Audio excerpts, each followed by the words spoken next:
Perkenalkan, nama saya Angelika Leto, kelas Prodi Mandarin, dengan NIM 210507501014. Di sini saya akan membahas mengenai apa sih konsep pendidikan sepanjang hayat itu.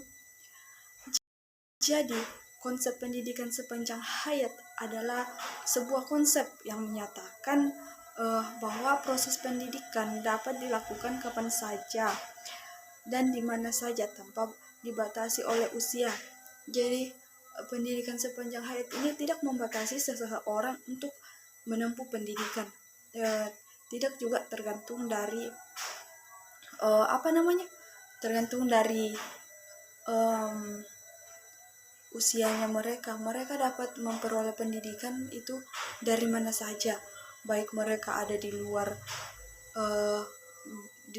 maupun dalam keluarga. Terutama kita dapat mendapatkan pendidikan itu seperti dalam keluarga. Kita dididik untuk menjadi lebih baik, dan dalam organisasi kita juga dididik atau diajar untuk bagaimana sih caranya berorganisasi itu, bagaimana caranya kerjasama dengan teman-teman yang lain, dan di situ. Jadi pendidikan sepanjang hayat menjadi lebih tinggi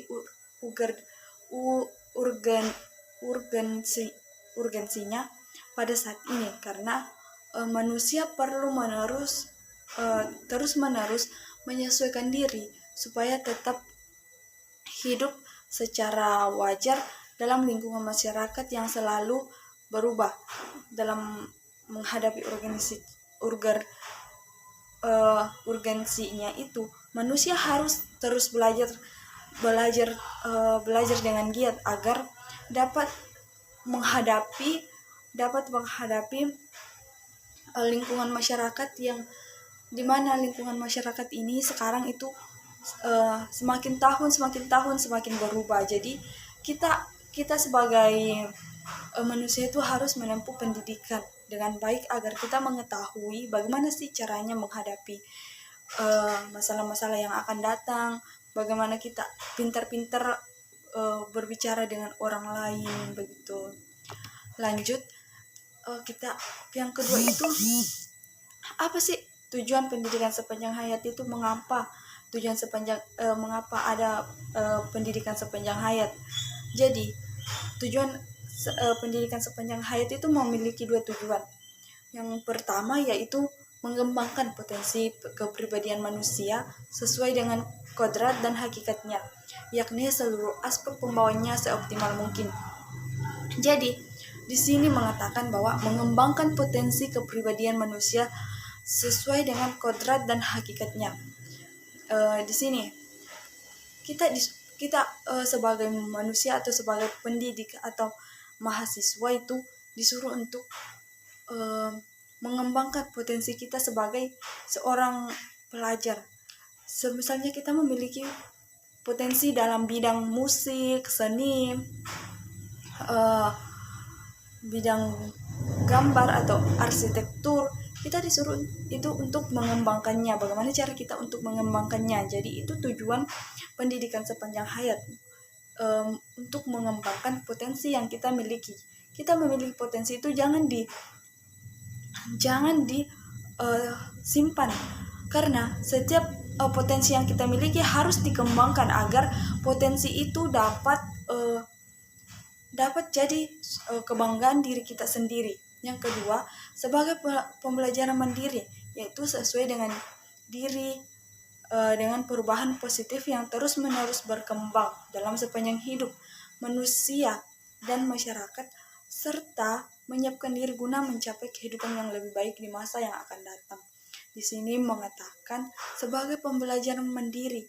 Jadi kita sebagai mahasiswa itu atau seorang pelajar, kita harus belajar menyesuaikan diri dengan hal-hal yang positif, karena dalam tujuan pendidikan sepanjang hayat ini kita memerlukan pendidikan yang positif, bukan yang negatif. Mengapa dikatakan positif? Karena perkembangan yang sangat pesat sekarang ini di dunia ini, banyak resikonya.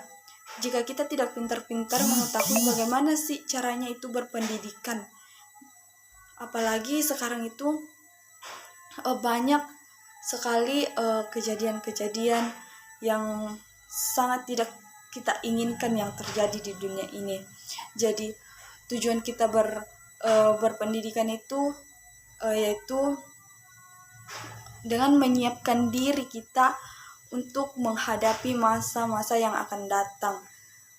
Lanjut, peran yang ketiga yaitu peran pendidikan sepanjang hayat. Apa sih peran pendidikan sepanjang hayat itu? Jadi, peran pendidikan sepanjang hayat diperlukan supaya meningkatkan persamaan distribusi pelayanan pendidikan, memiliki ekonomi yang menyenangkan dan esensial, dan menghadapi struktur sosial perubahan terdapat alasan-alasan kejuruan untuk menetapkannya akan mengantarkan pendidikan kualitas hidup. Jadi peran pendidikan sepanjang hayat itu dalam kehidupan kita itu sangat penting. Mengapa dikatakan sangat penting?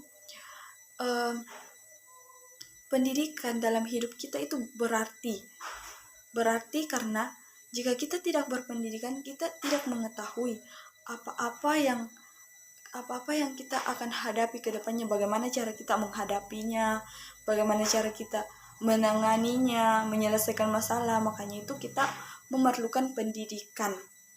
Lanjut, yaitu penerapan pendidikan sepanjang hayat. Jadi penerapan pendidikan sepanjang hayat dapat dilakukan pada pada lingkungan rumah tangga, seperti yang saya katakan yang pertama tadi, materi yang pertama.